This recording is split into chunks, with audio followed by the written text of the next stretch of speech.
Hello and welcome back everybody. This is it, the final episode where I finally finished this car. But who am I kidding? A project car is never actually finished. As we saw in the last episode, the wing/bumper brackets are now fully welded back on the car. That means I can get the wings and bumper all built back up, the headlights in, the grille on, and that's the whole front end built up.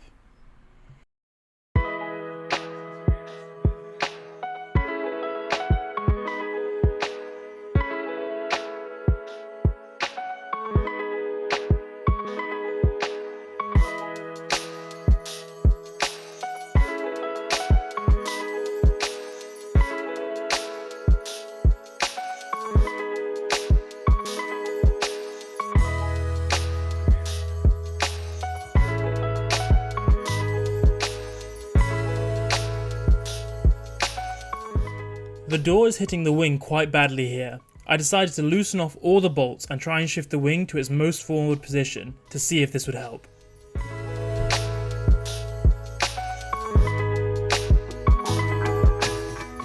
And the final few bolts going to that brand new front bracket.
After wiring the headlights in, before bolting them in, I'll test them to make sure they're all working right.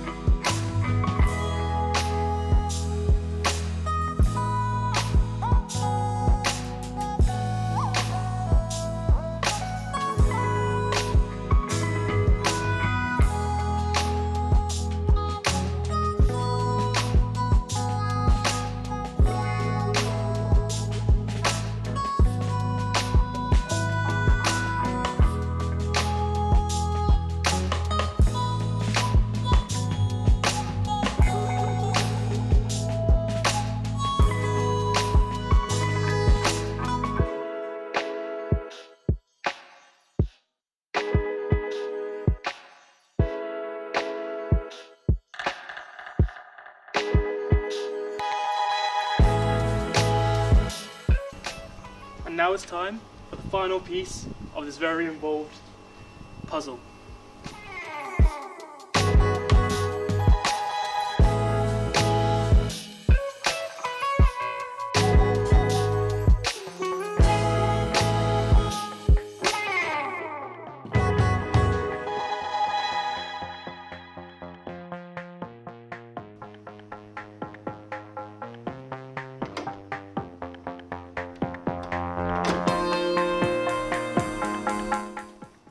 So that's all together now. I just have the final 2 bolts that go on underneath the bumper and fasten the bumper from behind.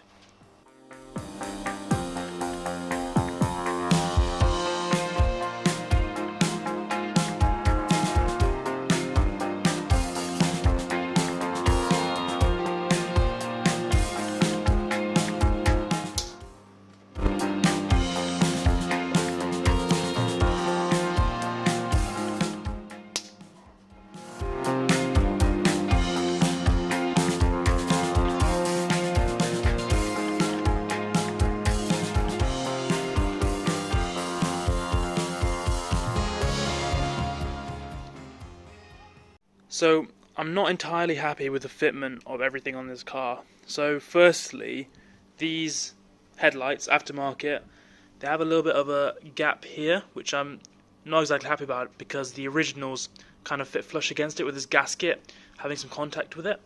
And again, it's just really tight up here. But there's just not really much I can do about that because this here, this headlight is already in its most forward position, and obviously this bolt will keep it at this height, and this will keep it at the same height. So either the bumper's on wrong, which I highly doubt because obviously I only can sit in one place, or these headlights just don't quite fit in properly. They'll be alright though, so I'm going to leave them in for now. If for whatever reason I don't like the look, I'll go back to the old ones and then we'll see if they fit properly. If the old ones don't fit properly, then I know I've got a problem with my wing and bumper placement. And this wing, even though it came from Mercedes, it doesn't really fit like an OEM wing, it fits like a reproduction part. So both wings fit slightly differently onto the car. And that shouldn't be the case with the bracket, because this one, as I showed you before, sticks out here a little bit, and that is definitely not our fault because it is sitting right against the sill here. So this wing has too much push out here, and at the top obviously it comes in more. On the other side, even though it sits nice and flush, there's a bit of a problem because I've currently got the wing and it's kind of rotated this way, so this end is up, just to give this corner down here enough clearance for the door to open. So you see how close that is there. There's about 1 mil gap between that door section. Now, I am missing the bolt from here. So when I put the bolt in here, so I've decided to drill a hole and put a bolt, just a nut and a bolt through there to push this wing in. As you can see, when I push this wing in here, it comes out over there. So that will give me another couple of mil of clearance, meaning the door won't hit the wing. But I don't think there's really much more I can do with these wings. You can see here the gap kind of changes as you go around, and that should be even. So I'm not entirely happy with these, but I guess it's the best we can do with them. And what I'm going to do first is I'm going to drill a pilot hole, and then I'm going to widen the hole out just enough to get the bolt in there. So even though the threads are gripping quite well, it just constrains the hole and it's kind of self-tapped itself in. I've decided to put a nut on the other side, just in case with the vibrations, if this does decide to come loose, that nut will just keep it held in. And obviously I'm planning to keep this car, so I know that nut's there. If anybody else buys this car, they're going to be wondering why the hell is this not coming off, but obviously there's a nut inside, which is quite easily accessible. When you take off that panel there, and you put your hand through there. So now the wings are as best lined up as I can get them. The next job is to remove all the old rivets we had to drill out. So what I'm going to do is get the angle grinder, and I'm just going to cut them out. And if any bits fall inside the car, they're going to have to stay there. There's not really much else I can do about it because this sill is basically sealed from both sides. So hopefully I won't hear them rattling around, but the exhaust should cover up the sound anyway.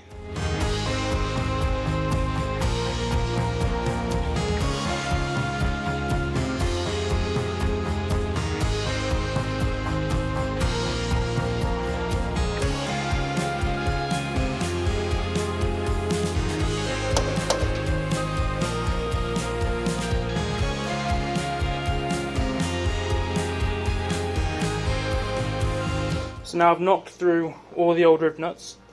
I got some brand new riv nuts. Now these are plated steel, so what I'm going to do is I'm going to remove some of the plating, and I'm actually going to spot weld them in a couple of places just into the car. That way we won't have that spinning problem again, because obviously those were riveted in and then they just kept spinning whenever the thing rusted up or the edges got a bit wider. So to avoid that, I'm welding it in. So I'm going to prep the surface of the riv nut first, and I'm going to use the wire brush on the drill just to remove the outer layer, and that way it should have a nice clean weld to the car.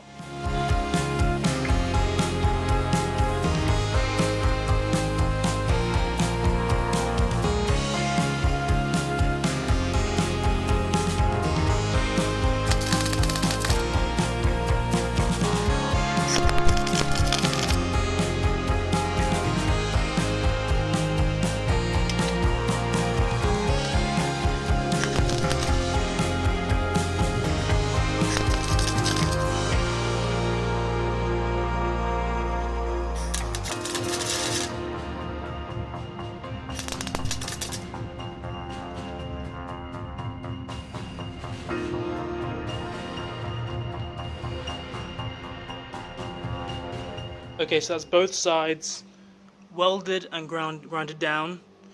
So these are not going anywhere now. I'm going to prep the surface, prime it, and then base coat it, and that is done.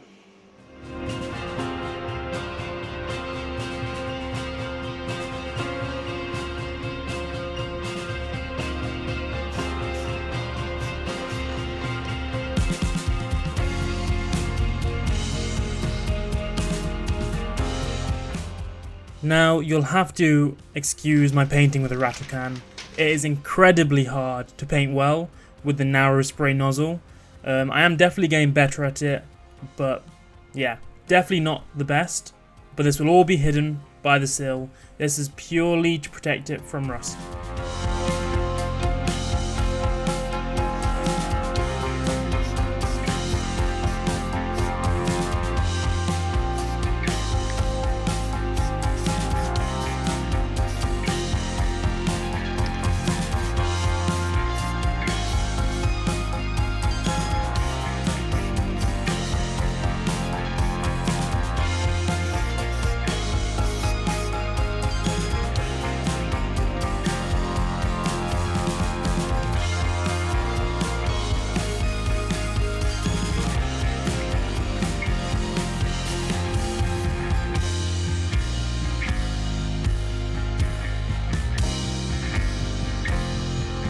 Now I'm just going to prep the side skirts, and I'm going to use some panel wipe and just get off any of the loose dirt that's on it.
So that's both side skirts glued on now with Tiger Seal.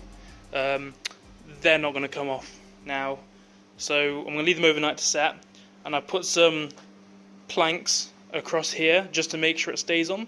This sill doesn't quite match the shape of the car by, I'd say, about ½ centimetre on the front and the back, and remember when we took them off they were loose at the front and the back anyway, which meant the glue hadn't actually stuck to it. So hopefully by using a bit of persuasion by the sticks and 2 jacks at the front to make sure it's going to meet up with it, hopefully it'll form a nice close bond and there won't get any dirt in there. And to make sure, I'm going to put some silicone sealant just around there to make sure no dirt gets in underneath the sill. So I'm here the next morning. I've left these on overnight, and as you can see, it's pretty elaborately set up with about 3 jacks and many pieces of wood, just making sure it stays in line. So that's one side, and there's the other. The Tiger Seal should be set by now, so I can remove these pieces of wood.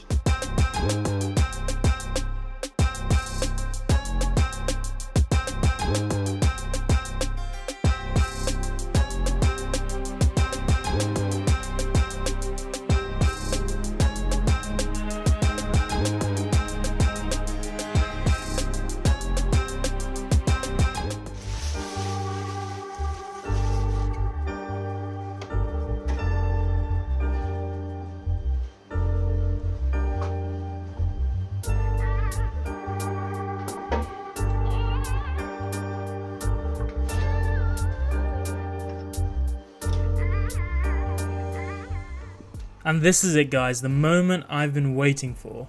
The time I could get the wheels on this car shut that bonnet, get on the ground and go for a drive. This is the first time that I've actually properly driven this car. So I don't know, will all my hard work have been worth it? I guess you'll have to find out in the next episode, where I'm going to review this car after 1 year of driving it. Finally, as I bring the series to a close, I just want to thank each and every one of you that has watched any of my episodes. I just really appreciate the support, especially when you drop those comments. There we have it, back on the floor, ready to go. The suspension still needs to settle a little bit, so I imagine it will just sink down a little bit more. But yeah, I'm very happy with it.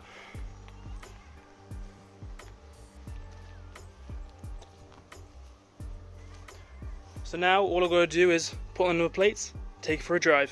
As I mentioned before, a project car is never truly finished, so stay tuned for more episodes on this BRABUS SLK, and I've got a couple more cool project cars coming in the pipeline.